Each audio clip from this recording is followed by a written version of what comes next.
Welcome to This Explainer. Today, we're going on a seriously fascinating journey.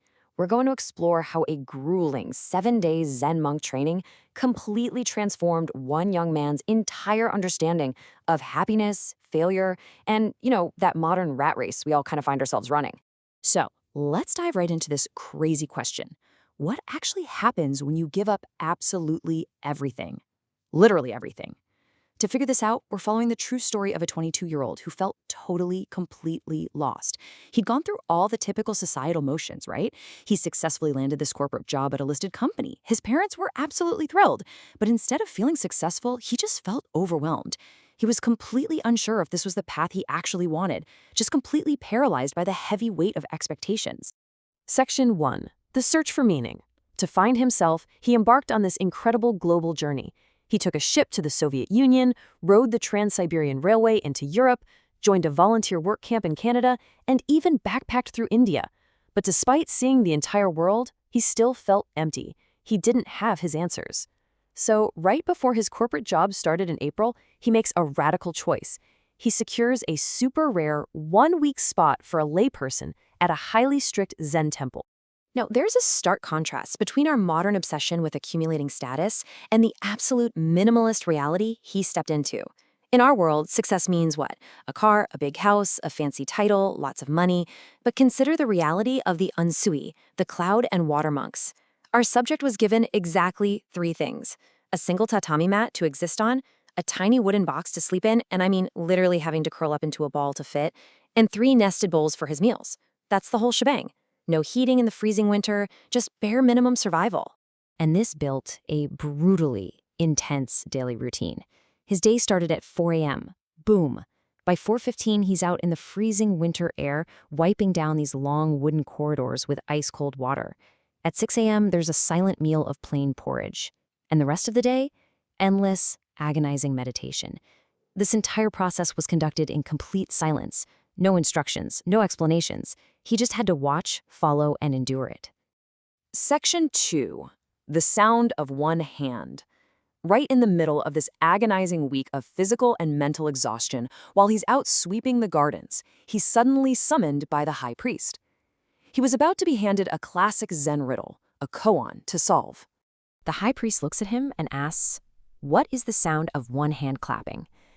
Naturally, our 22-year-old overthinks this wildly. For a whole week, he sits there in freezing meditation, his brain just spinning in these complex intellectual circles.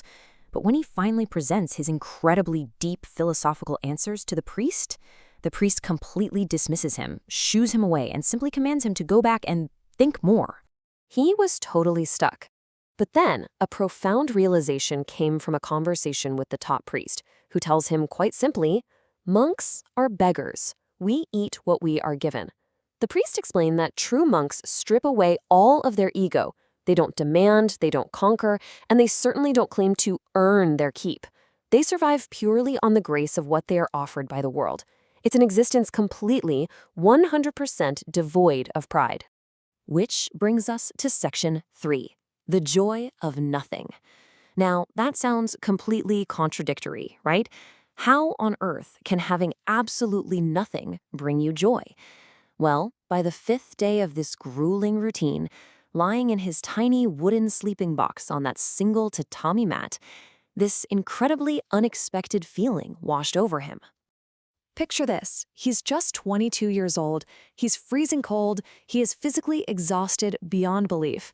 He's been stripped of absolutely all possessions, titles, money, societal expectations, and yet, lying right there in the dark, he realized he was feeling the greatest, most profound happiness he had ever experienced in his entire 22 years of life.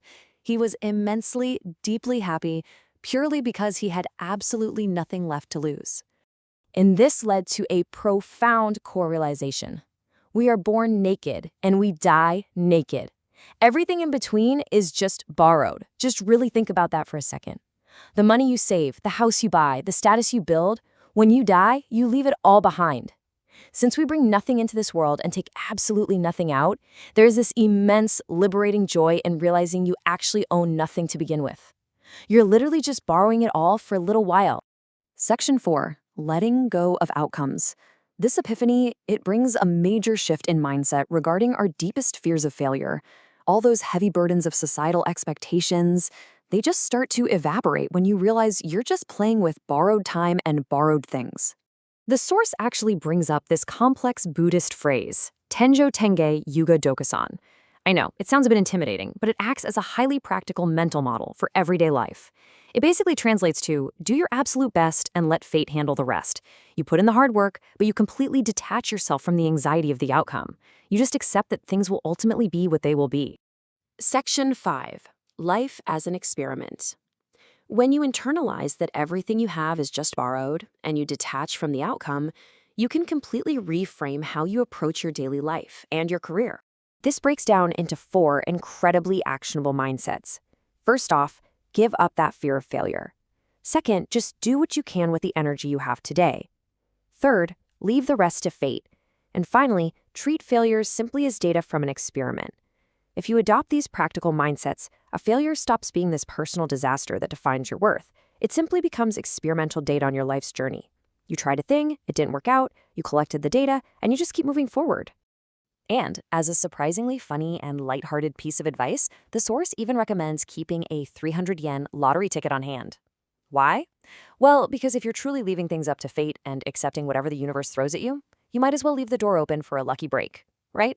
It's just a really great reminder to keep a sense of humor and a bit of optimism about the unknown. As we wrap up this explainer, I want to leave you with a question to chew on. How can you apply this naked mindset to your current worries? Take a hard look at your biggest current stressor right now. Maybe it's a huge project at work, a financial fear, or maybe a relationship. And ask yourself how treating it as a mere experiment might completely transform your perspective. Remember, we are born naked, and we die naked. Everything else is just an experiment. Thanks for exploring this incredible mindset shift with me.